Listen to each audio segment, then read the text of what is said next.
સુરત શહેરમાં અતિભારે વરસાદની આગાહી અને વર્તમાન પરિસ્થિતિને ધ્યાનમાં રાખીને વહીવટીતંત્ર સંપૂર્ણપણે એલર્ટ મોડ પર આવી ગયું છે। સંભવિત પાણી ભરાવાની સ્થિતિ અને જોખમને પહોંચી વળવા માટે મેયર અને પાલિકા કમિશનર દ્વારા તાત્કાલિક અસરથી નીચાણવાળા વિસ્તારોની સ્થળ મુલાકાત લેવામાં આવી। પ્રાપ્ત માહિતી અનુસાર સલામતીના ભાગરૂપે આ વિસ્તારોના લોકોને તાત્કાલિક સુરક્ષિત સ્થળે સ્થળાંતર કરવા માટે અપીલ કરવામાં આવી છે અને સૂચનાઓ આપવામાં આવી રહી છે।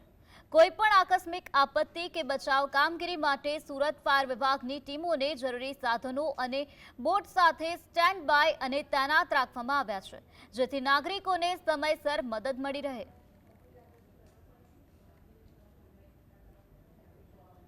વિસ્તારમાં પાલિકા કમિશનર અને મેયરશ્રી પહોંચ્યા છે। લોકોને સમજાવવામાં આવી સ્થળાંતર કરવા માટેની સૂચના જે છે તે આપવામાં આવી રહી છે। પાંડેસરા, કૃષ્ણનગર, ગદાનગર સહિતના અલગ અલગ વિસ્તારોની અંદર જે પાણી ભરાવાની સ્થિતિ જોવા મળતી હોય છે અને પાણી ભરાવાની સ્થિતિને લઈને અત્યારે તંત્ર એલર્ટ મોડ પર જોવા મળી રહ્યું છે। હવામાન વિભાગ દ્વારા સુરત શહેરની અંદર અતિભારે વરસાદની આગાહી કરવામાં આવી છે અને અતિભારે વરસાદને લઈને હવે તંત્ર એલર્ટ મોડ પર જોવા મળી રહ્યું છે।